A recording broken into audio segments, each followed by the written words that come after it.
Yang patut diberitahukan kepada teman-teman pers semua bahwa fitnah besar kalau laskar kita disebut membawa senjata api dan tembak-menembak. Fitnah itu. Laskar kami tidak pernah dibekali dengan senjata api. Kami terbiasa tangan kosong. Kami bukan pengecut.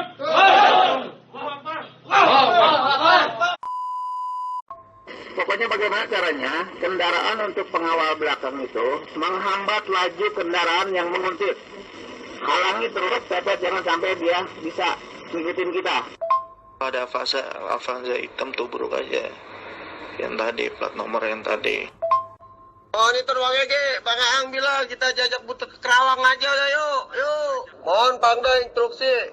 Kalau emang sikat, tadi sikat, bilang Pangda ya. Ini temuan fakta secara singkat sebagai berikut. Yang pertama, bahwa benar pihak Polda Metro Jaya melakukan pengerahan petugas untuk melakukan pembuntutan terhadap MRS sebagai bagian dari proses penyelidikan terkait kasus pelanggaran protokol kesehatan. Hal tersebut dibuktikan dengan adanya surat tugas terhadap sejumlah anggota Dirkrimsus Polda Metro Jaya tertanggal Dirkrimum Polda Metro Jaya tertanggal 5 Desember 2020 untuk melakukan pembuntutan terkait keberadaan MRS tersebut. Yang berikutnya adalah bahwa didapat fakta juga telah terjadi upaya pengintaian dan pembuntutan terhadap MRS yang dilakukan oleh petugas yang dinyatakan bukan dari kepolisian. Jadi kepolisian menyatakan bahwa ada beberapa yang bukan dari mereka di kawasan Markas Syariah Megamendung hingga kawasan Sentul Bogor, Jawa Barat pada tanggal 4 Desember 2020. Yang pertama, mobil rombongan MRS dibuntuti sejak keluar gerbang tol Perumahan, masuk ke gerbang tol Sentul Utara 2 hingga tol Cikampek dan keluar tol Kerawang Timur. Pergerakan iringan mobil masih normal meskipun saksi FPI mengatakan adanya manuver masuk ke rombongan. Versi polisi mengaku hanya sesekali maju mendekat dari jalur kiri tol untuk memastikan bahwa target pembuntutan berada dalam iringan mobil. Jadi pengakuan FPI dalam keterangannya ngomong kalau ada itu, tapi kalau polisi mengatakan cuma melihat aja, nggak, dan di rekaman video itu tidak ada penyalipan sebenarnya. Terus rombongan keluar pintu tol Kerawang Timur dan tetap diikuti oleh beberapa kendaraan yang melakukan pembuntutan. Sebanyak 6 mobil rombongan MRS melaju lebih dulu dan meninggalkan 2 mobil pengawal lainnya.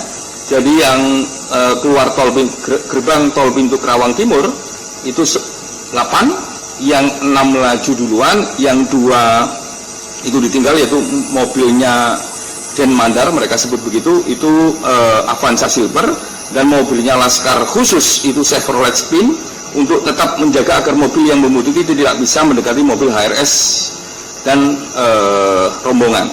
Yang berikutnya, kedua mobil FPI tersebut berhasil membuat jarak dan memiliki kesempatan untuk kabur dan menjauh, namun mengambil tindakan untuk menunggu. Akhirnya mereka bertemu kembali dengan mobil petugas K9143EL serta 2 mobil lainnya, yaitu B1278KJD dan B1739PWG. Jadi bertemu kembali mereka pada akhirnya karena ditunggu. Yang berikutnya adalah bahwa 2 mobil pengawal MRS dan Den Mandar dan Laskar Khusus yang masing-masing berisi 6 orang melewati sejumlah ruas jalan dalam kota Kerawang dan turut diikuti oleh 3 mobil pembuntut. Mereka antara lain melewati Jalan Kelari, melewati Jalan Raya Pantura, Surukonto, Jalan Ahmad Yani, Jalan Tarumanegara, Jalan Internasional Kerawang Barat, hingga kembali menuju gerbang tol Kerawang Barat. Berikutnya, bahwa didapat fakta telah terjadi kejar mengejar, saling serempet dan saling seruduk, serta berujung saling serang dan kontak tembak antara mobil Laskar Khusus FPI dengan petugas, terutama sepanjang Jalan Internasional Kerawang Barat, diduga hingga sampai KM 49 dan berakhir di KM 50 tol Jakarta Cikampek.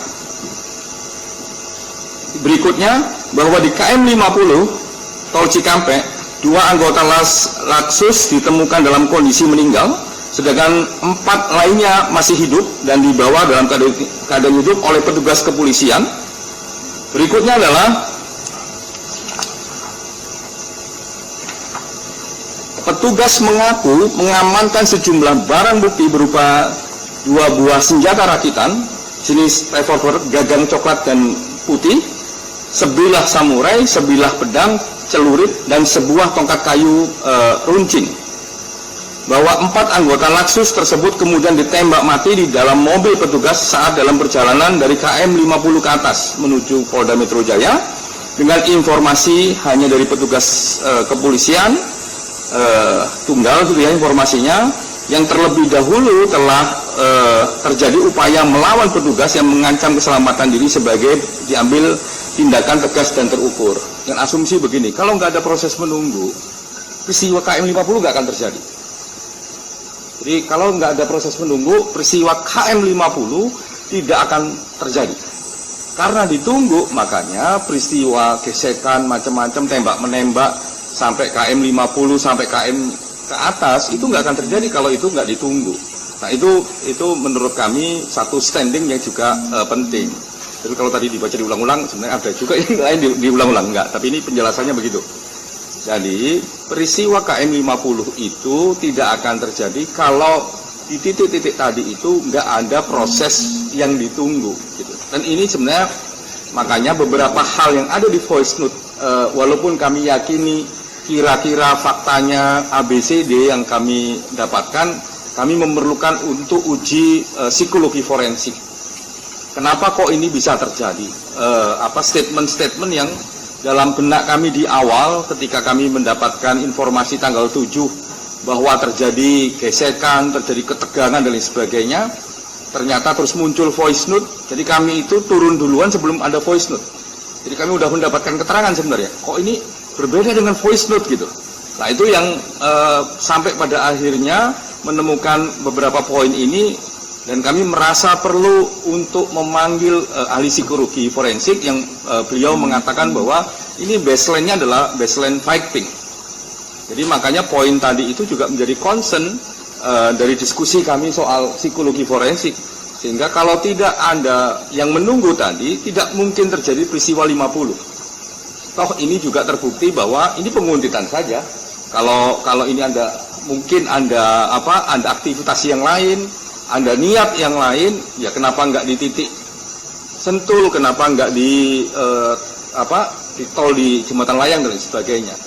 Nah ini juga mengklarifikasi beberapa waktu yang juga ditanya kepada kami Komnas HAM, minimal saya, yang mengatakan bahwa apakah ini ada pelanggaran HAM berat ataukah tidak. Nah dalam konteks seperti itu, satu, peristiwa ini nggak mungkin terjadi kalau nggak ada penunggu. Peristiwa yang menunggu dari yang tadi kita sebutkan. Jadi ini bukan lahir dari sebuah skenario perintah. Jadi tindakan itu bahwa ada pembuntutan, iya, tapi penuntutan itu sebenarnya bisa selesai kalau ya ditinggal aja, namanya dibuntutin ya ditinggal aja, nggak perlu ditungguin, terus nggak perlu ada semacam heroisme dan sebagainya. Itu kalau itu nggak ada ya nggak ada peristiwa 50, nggak ada peristiwa 51, mungkin juga nggak ada jumlah orang yang meninggal dengan jumlah yang cukup banyak dan memprihatinkan kita semua sebagai bangsa.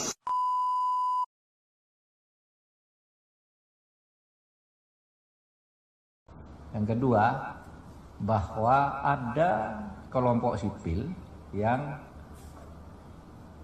membawa senjata api, senjata rakitan, dan senjata tajam yang jelas-jelas dilarang oleh undang-undang. Itu sudah ada gambarnya semua di sini. Ada di titik berapa, bahkan kalau laporan Komnas HAM tadi, seumpama aparat itu tidak dipancing, tidak akan terjadi itu, karena Habib Riziknya udah jauh. Tapi ada komando tunggu aja di situ, bawa puter-puter aja, pepet, tabrak dan sebagainya ada di sini. Komando dengan suara rekamannya di situ. Hidup di bumi menyiksa.